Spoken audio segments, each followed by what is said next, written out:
Biz Budget brought to you by Ageless Diagnostics, Technomobiles, and LIC.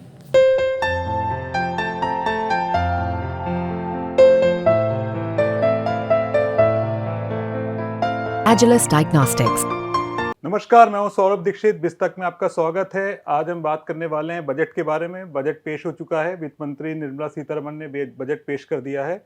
तो इस budget में BSNL को लेके क्या कुछ ऐलान हुआ है कि नहीं, और इस बारे में हम जानेंगे अपने वरिष्ठ सहयोगी प्रवीण शर्मा जी से। प्रवीण सर, स्वागत है आपका। तो इस बजट में बीएसएनएल को लेके कुछ अपडेट है, कुछ ऐलान हुआ है क्या? देखिए, कंपनी को लेके सरकार ने कुछ जैसा एक सोच रहे थे कि कुछ एमटीएनएल और बीएसएनएल को लेके कुछ पैकेज का, रिवाइवल पैकेज का, या उनके 4G और 5G को लेके कुछ फंडिंग का ऐलान हो सकता, वैसा कुछ नहीं हुआ है। लेकिन एक जो बड़ी बात हुई है वो हुई है ड्यूटी के संदर्भ में, यानी इंपोर्ट ड्यूटी को लेके। उसमें जो मोबाइल फ़ोन है, मोबाइल पीसीबी है और मोबाइल चार्जर है, उस पर 15% ड्यूटी को कर दिया गया है। इसका मतलब कंज्यूमर्स को फ़ायदा होगा। और अगर हम इसको दूसरी तरह से देखें तो एक जो पिछले महीने टेलीकॉम के जो टैरिफ बढ़ाए गए थे, उसके बाद से जो बीएसएनएल को लेके पूरे देश में एक वो चला, एयरटेल, वोडाफोन और जियो को लेके कि उनके किराए बढ़ाए गए हैं, तो लोगों में नाराज़गी आई और लोग शिफ्ट होना शुरू हुए।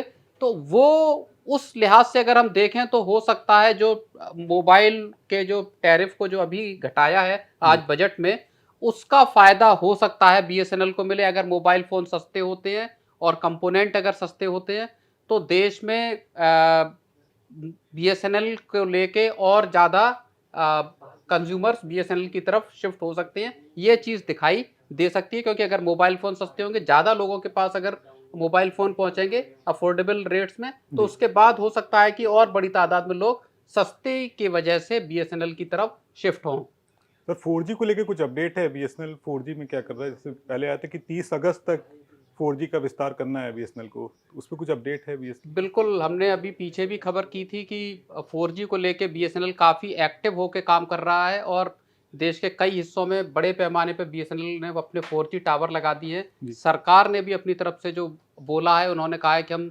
डेली रिव्यू करेंगे, बीएसएनएल के कामकाज की मॉनिटरिंग करेंगे, उसमें देखेंगे कि 4G के डिप्लॉयमेंट किस लेवल पे पहुंचा है। उस लिहाज से अगर हम देखें तो अगले कुछ महीनों में बीएसएनएल का 4G देश के कई हिस्सों में दिखाई पड़ सकता है। सर, एक ये भी देखने में आया कि जियो ने अपने एक रिचार्ज जो 999 का था, उसके रेट बढ़ाए थे, 1199 किए थे, अब वापस घटा के 999 कर दिए हैं। तो क्या आने वाले टाइम में और टेलीकॉम कंपनियां भी रेट घटाने की सोच रही हैं, जैसे बीएसएनएल से जो कंपटीशन मिल रहा है अभी? इसमें कहानी थोड़ी सी पेचीदा है, क्योंकि इस बात की भी खबरें आ रही हैं कि कंपनियों को जो 300 रुपये का आरपू हासिल करने का जो उनका एक टारगेट है, जो बार बार कहा है कि हेल्दी टेलीकॉम इंडस्ट्री का हेल्दी बिजनेस तभी होगा जब 300 रुपये का आरपू उनके पास आएगा। तो उस लिहाज से अगर हम देखें तो लॉन्ग टर्म में बात यह भी आ रही है कि कंपनियां अपने मोबाइल किराए और बढ़ा सकती हैं। और अभी जो आपने बताया कि जियो ने अपना एक पैक सस्ता किया है, तो वो एक पैक सस्ता किया है। हालांकि बीएसएनएल से टफ कंपटीशन मिल रहा है, लेकिन देखना ये होगा कि क्या कंपनियां इस कंपटीशन के बावजूद आगे लॉन्ग रन में किराए और बढ़ाती हैं या नहीं।